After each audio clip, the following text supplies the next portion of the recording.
Il y a moins d'une année, une nouvelle caméra faisait son apparition dans la gamme cinéma de Sony, la fameuse Burano. Un boîtier très particulier car il a été créé de base pour combler le vide qu'il y avait entre la FX9, très utilisée dans divers shows et documentaires, et la Venice, l'une des caméras les plus célèbres de la marque. À sa sortie, beaucoup d'influenceurs payés par Sony l'ont vendu comme le boîtier ultime à avoir, mais j'étais assez partagé.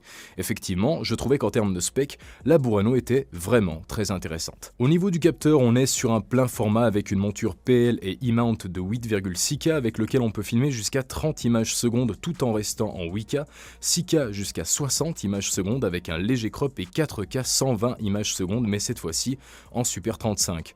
On a aussi plus de 16 stops de dynamique, un double ISO natif de 800 et 3200 ISO comme la Venice 2, sans compter l'un des plus gros codecs d'enregistrement qu'est l'XOCN LT, qui est vraiment cool pour le coup car c'est l'une des caractéristiques majeures du haut du panier de la gamme, même si la Venice 2 a la capacité de filmer dans des formats moins compressés de l'XOCN, rien d'étonnant sachant qu'il s'agit de leur boîtier phare. Ce qui avait aussi retenu l'attention du public, c'était que la Burano était la première caméra de sa catégorie à disposer d'un capteur stabilisé. Pour vous faire une idée, que ce soit la FX6 ou la FX9, aucune d'entre elles n'a cette fonction. Cependant, le rendu n'est pas pour autant parfait, il est très bon, mais loin de la perfection. Là où on se rapproche de la perfection par contre, c'est évidemment dans son autofocus directement inspiré de la 7R5. Mais au vu de ce que Sony est capable de faire avec ses boîtiers depuis l'A7 III, je ne suis vraiment pas étonné. En fait, c'est vraiment le contraire qui m'aurait surpris. Au niveau des filtres ND, pas de surprise non plus, c'est similaire à ce que l'on retrouve sur la FX6 et FX9. En revanche, j'étais content de voir le résultat du rolling shutter qui s'avère être très proche de celui de la Venice 2 avec très peu de déformation. Alors, comme je vous l'ai dit avant, au niveau des specs, la Burano a de quoi impressionner. Cependant, c'est bel et bien au niveau de l'ergonomie que j'étais assez dubitatif.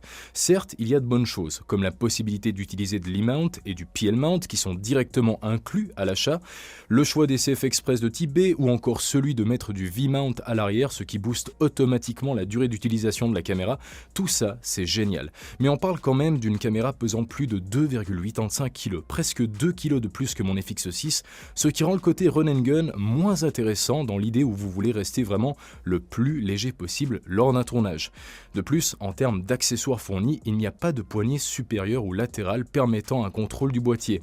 On a juste un écran externe avec une loupe faisant office de viewfinder, mais sans le côté pratique, car vous devez perdre du temps à modifier la position de votre écran pour pouvoir l'utiliser de cette manière-là. Et toutes ces choses me font dire qu'au final, cette Burano n'est pas un boîtier fait pour un filmmaker solo, ni pour du run and gun en général, mais bien uniquement pour combler ce vide dans la gamme, sans ajouter quoi que ce soit qui vale concrètement la peine d'investir plus de 30 000 francs dedans.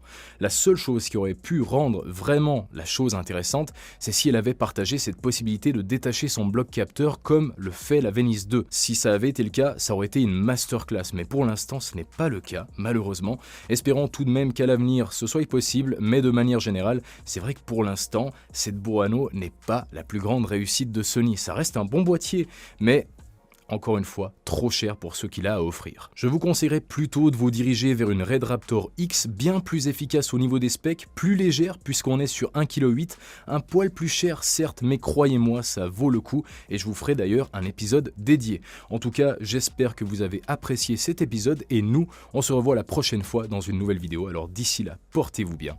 Allez, ciao!